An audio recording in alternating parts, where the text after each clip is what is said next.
প্রিয় দর্শক আসসালামু আলাইকুম। আজকে আপনাদের সামনে এমন একটি ভিডিও উপস্থাপন করতে যাচ্ছি যে ভিডিওটা আসলে প্রাকৃতিক প্রতিকূলের সাথে যুদ্ধ করেই জীবন চালাতে হয়, আর জীবন চালানোর জন্য আসলে মানুষকে কষ্ট করতে হয়। এই যে একটি আপনাদেরকে ভিডিওর সামনে দেখাচ্ছি, দেখুন প্রতিদিনের ন্যায় যেভাবে নৌকা পারাপার হতে হচ্ছে এই স্থানীয় মানুষদেরকে।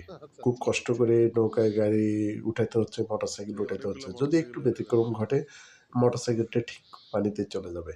এভাবে প্রতিদিন নৌকায় উঠে এই পার থেকে ওই পারে যেতে হয় এই জনসাধারণদেরকে।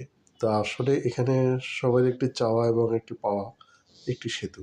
এই সেতুটি আসলে হয়ে গেলে দুধকুমার নদীর উপরে, আপনাদেরকে বলতেছি এটি একটি দুধকুমার নদী। এই নদীতেই নাগেশ্বরী উপজেলার বিভিন্ন লোকজন উপজেলার সাথে যোগাযোগ করার স্বার্থে এভাবেই প্রতিদিন নৌকায় করে তাদেরকে পার হতে হয়। এটা দেখে আসলে আধুনিক যুগে, আসলে বর্তমান যুগে এসে এরকম একটা জীবনযাপন বা পারাপারের জন্য যদি এমনটি হয় তাহলে কেমন লাগে। তাই আসলে সকলের কাছে বা ঊর্ধ্বতন সবার কাছে প্রশ্ন যে এটা আসলে কবে এই কষ্টটি লাঘব হবে। যদি এখানে এইভাবেই উঠতে হয় তাদেরকে নৌকায়, আপনারা সরেজমিন দেখতেছেন যে নৌকাতে যেভাবে উঠে সারিবদ্ধভাবে উঠতেছে, উঠে তারপরে আবার নদীর ওই পারে পারাপারের জন্য দীর্ঘক্ষণ অপেক্ষা করতে হয়। যদি একটু মিস হয় তাহলে ১ ঘন্টা আর ওই পারে যাওয়ার কোনো সুযোগ নেই। প্রতিদিনের ন্যায় পড়ন্ত বিকালে যখন অফিস বা বিভিন্ন কাজকর্ম শেষ করে তাদেরকে নদী পারাপার হতে হয়।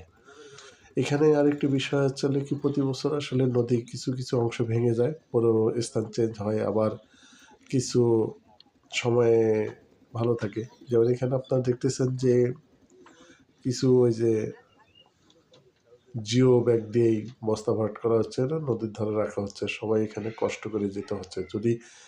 কেউ যদি মাতৃত্বকালীন বা অসুস্থ হয় বা শারীরিক অসুস্থতা হয়, তখন তাদেরকে নিয়ে যাওয়া যাতায়াত করাটা খুবই কষ্টের।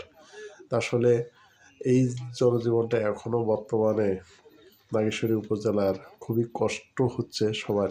যার জন্য আসলে সকলের একটা মিনতি আকুতি যে একটি যদি ব্রিজের যোগাযোগ হয় তাহলে ওই এলাকার লোকজনগুলো খুবই শান্তিপূর্ণভাবে বসবাস করতে পারবে, যাতায়াত করতে পারবে, তাদের জীবনযাত্রার মান উন্নত হবে। এখানে আপনাদেরকে আমি দেখাচ্ছি যে বারবার একটা নৌকাতে অনেকগুলো করে মোটরসাইকেল উঠে তারপরে ওই পারের অপেক্ষায় অনেকক্ষণ অপেক্ষা করতে হয়। আস্তে আস্তে আপনারা দেখতেছেন যে অনেকগুলো মোটরসাইকেল পর্যায়ক্রমে সারিবদ্ধভাবে সাজিয়ে নৌকাটাকে একটু সামনে নিয়ে পিছনে নিয়ে সিরিয়াল করে নিয়ে যাচ্ছে। আপনারা দেখতেছেন যে একটি মোটরসাইকেল ধীরে ধীরে আসতেছে, আপনার উঠতেছে, এবং স্থানীয় লোকজনরাও উঠতেছে। সবারই গন্তব্যে পৌঁছানোর টার্গেটেই যাচ্ছে। মাঝি ২ জন দেখুন আস্তে আস্তে নৌকাটাকে ওইদিকে সারিবদ্ধ করতেছে, আর এইদিকে মোটরসাইকেলগুলো উঠানোর জন্যই আসলে সর্বাত্মক চেষ্টা করতেছে। আসলে পুরো ভিডিওটা আপনারা দেখলে বুঝতে পারবেন। এখানে ভিডিওতে যা দেখাচ্ছি আসলে বাস্তব কষ্ট। দেখেন একজন সাইকেল ম্যান যিনি ফেরি করে মালামাল বিক্রি করে, তিনিও যাচ্ছেন। তারপরে দেখেন সর্বশেষ আরও ২ টি মোটরসাইকেল আছে, ২-৩ টি। তারা উঠার জন্য খুবই চেষ্টা আছে।